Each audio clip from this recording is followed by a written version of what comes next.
আসসালামু আলাইকুম ভিউয়ার্স। এটা হচ্ছে আমার বাড়ির বর্তমান অবস্থা। চারিদিকে পানি আর পানি, জলাবদ্ধতা।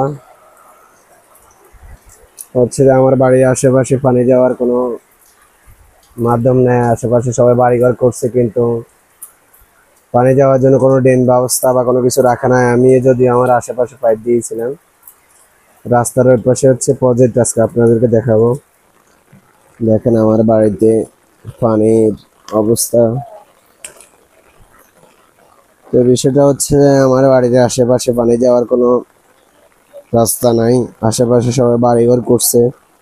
করার সময় অনেকবার বলেছিলাম যে আমার সামনে এবং আপনাদের আশেপাশে ড্রেন ব্যবস্থা রাখুন, কিন্তু কেউ রাখে নাই।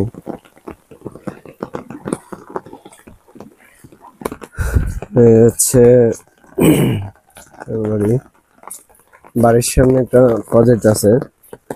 প্রজেক্টের এখানে রাস্তার মাঝখানে আমি পাইপ দিয়েছিলাম, কিন্তু এই প্রজেক্টে পানি বদ্ধতার কারণে আসলে কোনো দিকে পানি যায় না।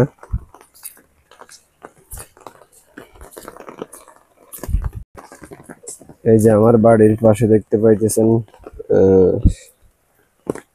পানির পরিমাণের অবস্থা। এই যে আশেপাশে সবাই বাড়িঘর করতেছে, কিন্তু কারো পানি যাওয়ার রাস্তা বা কোনো কিছু বিষয় নিয়ে কারো মতো নাই। তো এই বিষয় নিয়ে আমি অবশ্যই আমার চেয়ারম্যান মহোদয়কে জানানো হয়েছে, একটা দরখাস্ত করছি।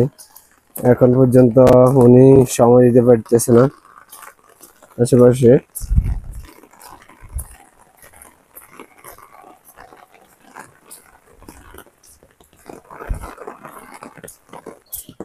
এই যে এখানে রাস্তার উপর একটা কালভার্ট আছে, এই কালভার্টটা বন্ধ হয়ে গেছে এর পাশে বাড়িঘর করার কারণে। আসলে কেউ পানি নিষ্কাশন ব্যবস্থা রাখে নাই। এই দেখেন আরেকটা বাড়ির অবস্থা খুবই খারাপ।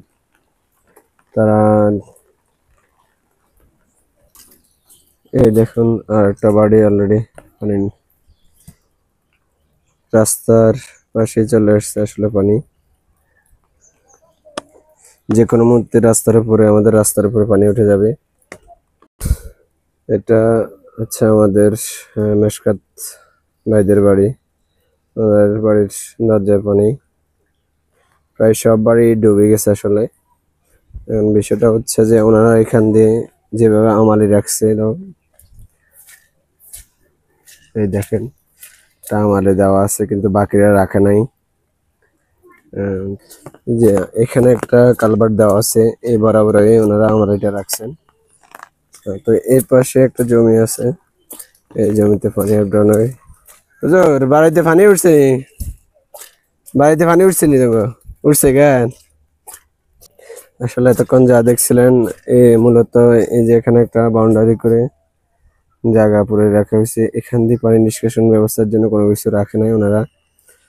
রাস্তার পাশে ওনারা ব্লক করে দিছে অনেক দূর। এই ব্লক করার কারণে আসলে আমাদের পানিগুলো নামতে পারে না।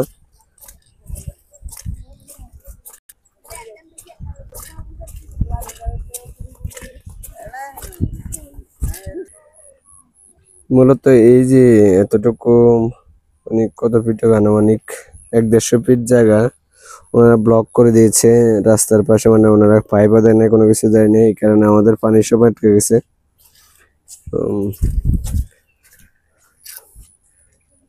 দেখেন ওরা পানিতে ডুবে গেছে, প্রায় ওনাদের ঘরের নিচে অর্ধেক পর্যন্ত পানি। ওনাদের বাড়ির দরজা ডুবে গেছে। আসলে মূলত খাল ব্যবস্থা এবং ড্রেনেজ ব্যবস্থা ক্লিয়ার না থাকার কারণে আমাদের সমস্যাগুলো হচ্ছে। এখানে দেখতে পাইতেছি রাস্তাও ভেঙে যাইতেছে।